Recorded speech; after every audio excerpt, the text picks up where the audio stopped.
Bonjour, je m'appelle Arnaud Hout et je suis professeur de français. Bonjour, je m'appelle Jérôme Piron et je suis professeur de religion catholique. On a tous les deux fait des études de linguistique. Et un jour, on est tombé sur une citation.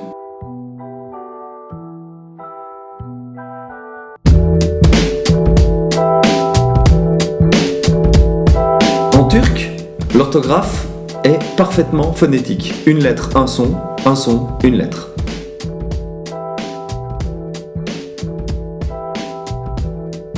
Donc en turc, quand vous entendez un mot pour la première fois, vous savez automatiquement comment il s'écrit.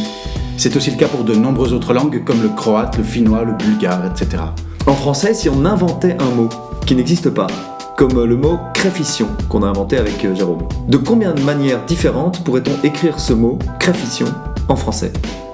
Pour répondre à cette question, on a écrit un petit programme informatique, un algorithme qui permet de calculer toutes les orthographes possibles du mot créfition en français.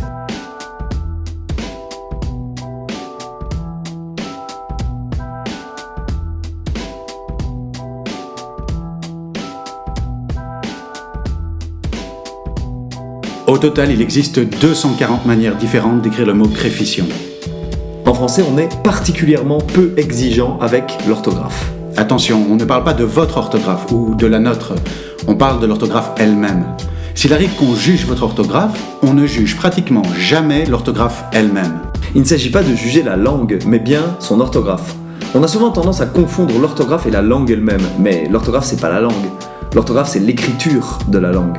C'est le code graphique qui permet de transmettre, donc de retranscrire la langue orale. C'est un petit peu comme les partitions qui sont au service de la musique. L'orthographe n'est qu'un outil au service de la langue. Mais si l'orthographe est un outil, est-ce que c'est un bon outil ? En français, on écrit bruit, édit ou crédit avec T pour faire bruiter, éditer ou créditer, mais pas abri. On écrit 10 avec un X qu'on prononce S, alors qu'on écrit une dizaine avec un Z. Et un dixième qu'on écrit X mais qu'on prononce Z. À l'école, les enfants se demandent pourquoi. Pourquoi un X ? Pourquoi pas de T à abri ?